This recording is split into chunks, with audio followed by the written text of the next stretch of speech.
कामचोर बहू। कांता बहन की 2 बहुएं थीं, बड़ी कल्पना और छोटी प्रिया। कल्पना का जैसा नाम वैसा ही काम। सारा दिन कल्पनाओं में रहती, ना कोई काम करती न कोई धाम। अरे कल्पना बहू, जरा अच्छी सी चटनी पीस दे, आज कुछ मजेदार खाने का मन है। पेट में जलन हो जाएगी माँ जी बुढ़ापे में, और वैसे भी मेरा काम करने का वक्त शाम का है, अब प्रिया को ही बोल दो। इतना कहकर कल्पना वहां से चली जाती है। कांता कल्पना के ऐसे रवैये से काफी परेशान रहती हैं।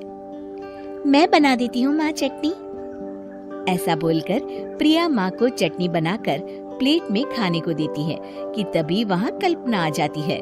अरे वाह चटनी, जरा चख कर तो देखूं, बड़े दिन हो गए।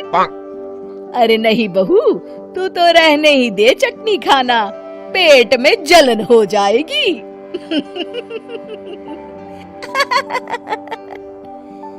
इतना कहकर कांता और प्रिया दोनों हंसने लगते हैं। कल्पना सारा दिन या तो मोबाइल में यूट्यूब देखती या फिर सोती रहती। उसका कमरा भी बिखरा और गंदा रहता। एक दिन कल्पना का पति अशोक उससे कहता है, अरे कल्पना, जानवर भी उस जगह को साफ कर लेता है जहाँ वो बैठता है, तुम तो इंसान हो, कैसे इतने गंदे कमरे में रह लेती हो? देखो सारा सामान यहाँ वहाँ बिखरा पड़ा है। ज्यादा अपनी माँ का बोल ना बोलो। हाँ, कमरा तुम्हारा भी तो है, गंदा लग रहा है तो साफ कर लो। पता नहीं तुम्हारे साथ मैं कैसे जिंदगी बिताऊंगा। इतना कहकर अशोक वहाँ से चला जाता है। कल्पना बस खाना खाने कमरे से बाहर आती और फिर से कमरे में चली जाती। इससे कांता बहन काफी परेशान रहती। एक दिन प्रिया कांता से कहती है, माँ, मैं सारा दिन काम करके थक जाती हूँ, आप कल्पना दीदी से कहिए ना कि सुबह और शाम का काम बांट ले। मैं तो अब सिर्फ एक वक्त का ही काम करूँगी। हाँ। अरे तू वो भी ना करना, एक बहू तो कामचोर थी ही, दूसरी भी आ गई काम ना करने के बहाने लेकर। तभी वहाँ प्रिया का पति रमेश आ जाता है।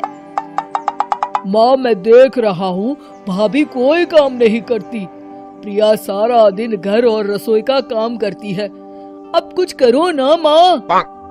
कांता मन में कुछ सोचती है और कल्पना के पास जाती है। कल्पना फोन पर मेकअप करना देख रही होती है। कल्पना, तुम सारा दिन बस मोबाइल देखती हो, घर का कोई काम भी कर लिया करो। प्रिया सारा दिन काम करके थक जाती है। आज से मैंने फैसला किया है, एक वक्त का काम तुम करोगी, सुबह का खाना तुम बनाओगी और रात का प्रिया। आप लोगों ने काम को हव्वा बना रखा है। अरे पता नहीं थोड़ा सा ज्यादा काम करने में आप लोग घबरा क्यों जाते हैं। और हाँ, बहुत ज्यादा प्रिया की तारीफ मत करिए मेरे सामने, बड़ी बहू तो मैं ही रहूंगी। मैं कुछ नहीं जानती, कल सुबह मुझे वक्त से खाना चाहिए, रसोई में आ जाना, वरना कल से तुझे खाना नहीं मिलेगा। अगली सुबह कल्पना रसोई में नहीं आती है।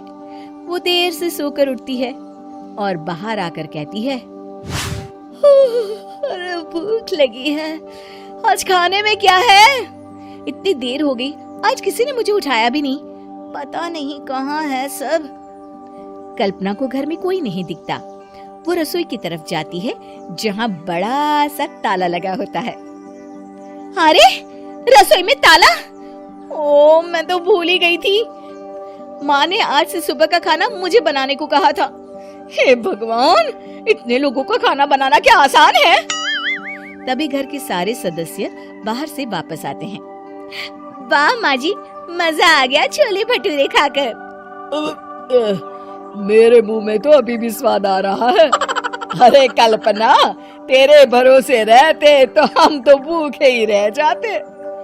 कल्पना को बहुत गुस्सा आ जाता है। अब बहुत हो गया, आज से मैं अपनी रसोई अलग कर रही हूँ, मैं अपना खाना खुद बना लिया करूँगी। कल्पना अपनी रसोई अलग कर लेती है, पर आए दिन उसका देर से उठना और काम न करने की आदत से वो भूखी ही रह जाती थी।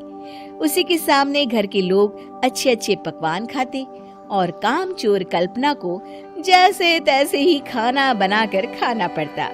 पर एक दिन तो हद ही हो गई। माँ, दीदी आज सुबह से कमरे से बाहर नहीं निकली, हमें जाकर देखना चाहिए। सो रही होगी कामचोर कहीं की, पर तुम कहती हो तो चलो देख लेते हैं उसे। कल्पना कमरे में पेट पकड़कर बैठी होती है। हाय, मेरा दर्द पेट दर्द के मारे मर रही हूँ मैं।